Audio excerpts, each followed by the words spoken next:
नमस्कार my dear students, मैं हूं आपकी career counsellor doctor Anupama Maheshwari. My dear students, नमस्कार।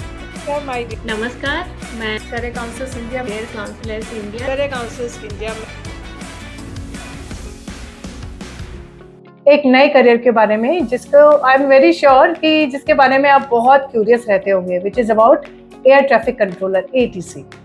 आपने देखा होगा कितनी बार, अगर आप कभी एयरपोर्ट पे गए हो तो आपने देखा होगा कि बहुत सारी फ्लाइट्स लैंड हो रही हैं, टेक ऑफ हो रही हैं। कौन कर रहा है ये सब? आपने देखा होगा, अगर आप एयरपोर्ट पे नहीं भी गए हैं, आपने आसमान की तरफ देखा है कि एरोप्लेन्स उड़ रहे हैं। बहुत सारे एरोप्लेन्स भी कितनी बार उड़ते हुए दिखते हैं। तो कौन है वो व्यक्ति जो कि ये सारी चीज़ें हैंडल करता है? तो इनको हम एयर ट्रैफिक कंट्रोलर बोलते हैं, यानी कि वो लोग जो कि पूरे एयर ट्रैफिक के फ्लो को कंट्रोल करते हैं।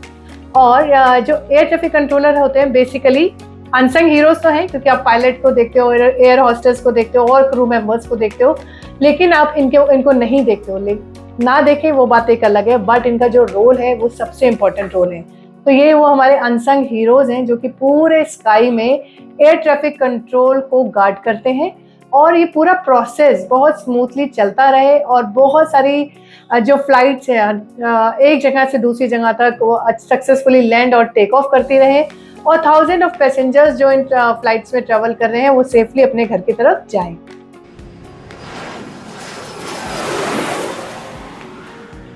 चलिए अब बात करते हैं कि हमारे ये एयर ट्रैफिक कंट्रोलर्स हैं, इनके क्या रोल्स एंड रिस्पॉन्सिबिलिटी है। तो 4 मेजर इनकी रोल्स एंड रिस्पॉन्सिबिलिटी रहती हैं, जो कि number 1 which is guiding aircraft, यानी एयरक्राफ्ट को गाइड करना, कब उन्हें लैंड करना है, कब उन्हें टेक ऑफ करना है, कौन से स्टेशन पे उनको लैंड करना है, क्या एल्टीट्यूड होगा, क्या हाइट होगी, ये सब चीज़ें जो डिस्कस करते हैं वो हमारे air traffic controller personals handle करते हैं। सेकेंडली, जितना भी स्काई में एयर ट्रैफिक का फ्लो है वहाँ पे कोई इन पर्सन व्यक्ति नहीं रहता, तो एयर ट्रैफिक कंट्रोलर ग्राउंड पे रहकर पूरे एयर को कंट्रोल करते हैं, यानी पूरे एयर ट्रैफिक को मैनेज करते हैं कि पूरा उनका फ्लो प्रॉपर तरीके से चलता रहे। कभी आपने नहीं सुना होगा, हार्डली आई थिंक एक आध कभी केस सुना होगा कि 2 प्लेन्स आपस में टकरा गई। बहुत ही रेयरेस्ट कभी आपने शायद सुना हो। एक्चुअली वो तभी पॉसिबल है, इतनी सेफ्टी सिक्योरिटी तभी पॉसिबल है बिकॉज हमारे एयर ट्रैफिक कंट्रोलर बहुत रिस्पॉन्सिबिलिटी और अलर्टनेस के साथ पूरे अपने काम को निभाते हैं। Then is providing information in the sense कि वेदर की कंडीशन कैसी है, कोई हैजर्ड तो नहीं है, कोई प्रॉब्लम है, कहाँ किस एल्टीट्यूड पे जाके अब हमें लैंड करने की तैयारी करनी है, कहाँ से हमें टेक ऑफ लेना है, ये सारे इन्फॉर्मेशन जो प्रोवाइड कराता है पायलट को, वो हमारे एयर ट्रैफिक कंट्रोलर्स होते हैं। इमरजेंसी आपने सुनी है, कभी भी इमरजेंसी आ सकती है, वेदर को लेके हो चाहे किसी और भी रीजन को लेके हो। तो पूरे इमरजेंसी के समय जो हमारे एयर ट्रैफिक कंट्रोलर्स हैं जो कि हमारे पायलट को असिस्ट करते हैं कि वो सेफ लैंडिंग कर सके, सेफ टेक ऑफ कर सके। तो ये रोल्स एंड रिस्पॉन्सिबिलिटी हमारे ATCs की है।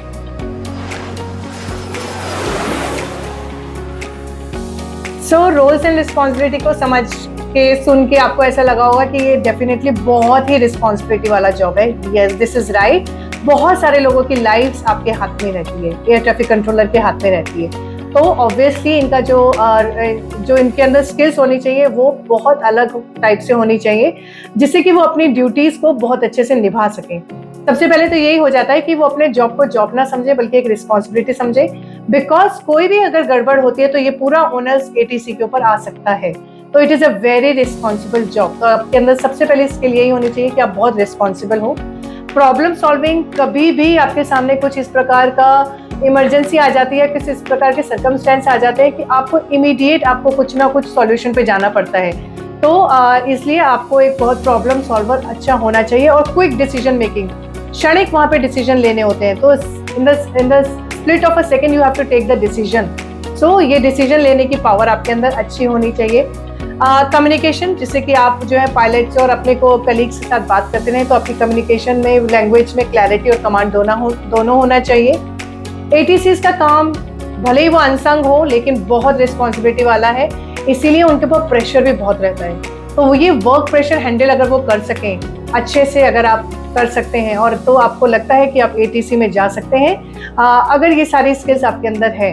ये मैंने बहुत मेजर ब्रॉड स्किल्स की बात करें, माइन्यूट स्किल्स भी बहुत सारी होती है, बट अगर ये मेजर स्किल्स आपके पास हैं तो सोचेगा, हो सकता है ATC आपका करियर।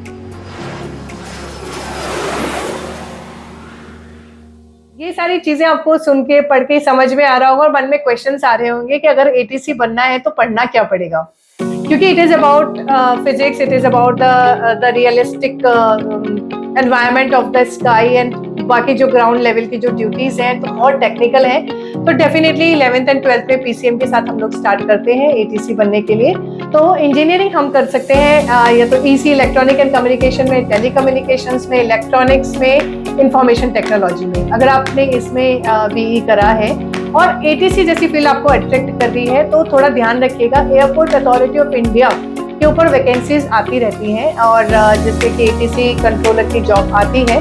अगर आप उसको अप्लाई करते हैं तो आपको एक छोटे से एग्जाम्स के से गुजरना पड़ेगा, छोटा सा नहीं एक्चुअली, अच्छे एग्जाम से गुजरना पड़ेगा, which is conducted by AAI, which is airport authority of India.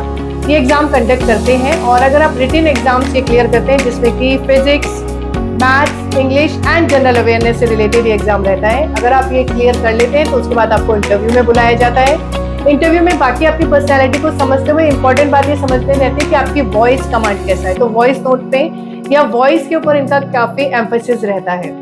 वो भी अगर आप क्लियर करते हैं उसके बाद आपको एक मेडिकल एग्जाम देना रहता है, बिकॉज ये देखना बहुत जरूरी है कि कहीं आप अंडर प्रेशर परेशान तो नहीं हो जाते। तो अगर आप ये सारे तीनों चीजें आप पार कर लेते हैं तो आप एटीसी के लिए आगे ट्रेनिंग लेने के लिए तैयार हैं।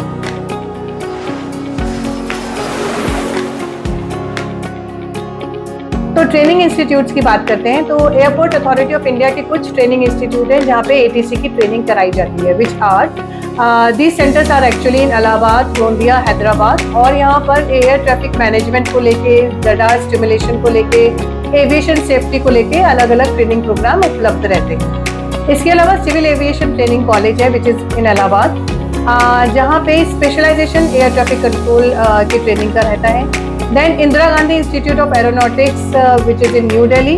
Then National Institute of Aviation Management and Research. It is again advanced courses यहाँ पे किए जाते हैं aviation related fields के। और एक और ट्रेनिंग इंस्टीट्यूट है which is International Civil Aviation Organization। ये भी कुछ ट्रेनिंग प्रोग्राम्स को ऑफर करता है जो कि ग्लोबल स्टैंडर्ड को मीट करते हुए एयर ट्रैफिक कंट्रोलर की स्किल्स और नॉलेज को एनहेंस करते हैं।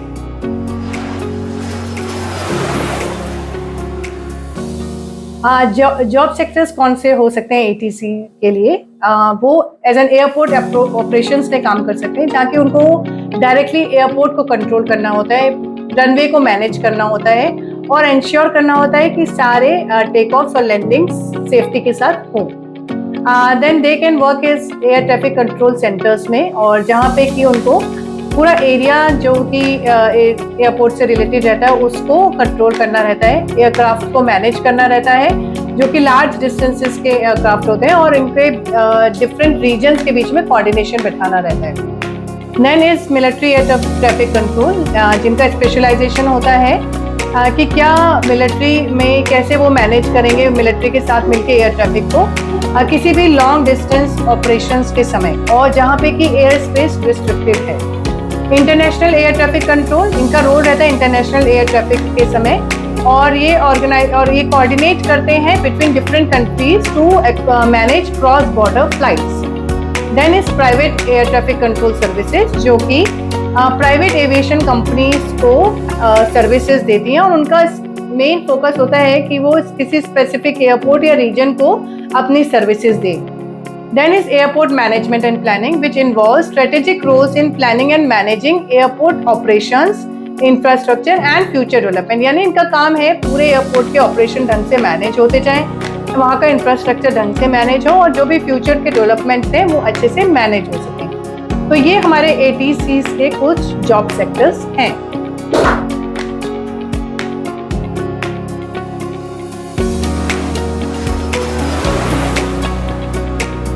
तो बहुत सारे फायदे एयर ट्रैफिक कंट्रोलर बनने के लिए, जैसे कि बच्चों के मन में आता है, स्टूडेंट्स के मन में आता है पैसे कितने रहेंगे, तो सैलरी क्या रहेगी, तो सैलरी भी अच्छी होती है। देन आपको और भी बहुत सारे पोस्ट मिलते हैं अगर आप ये एयर ट्रैफिक कंट्रोलर की तरह अपना रोल अदा करते हैं।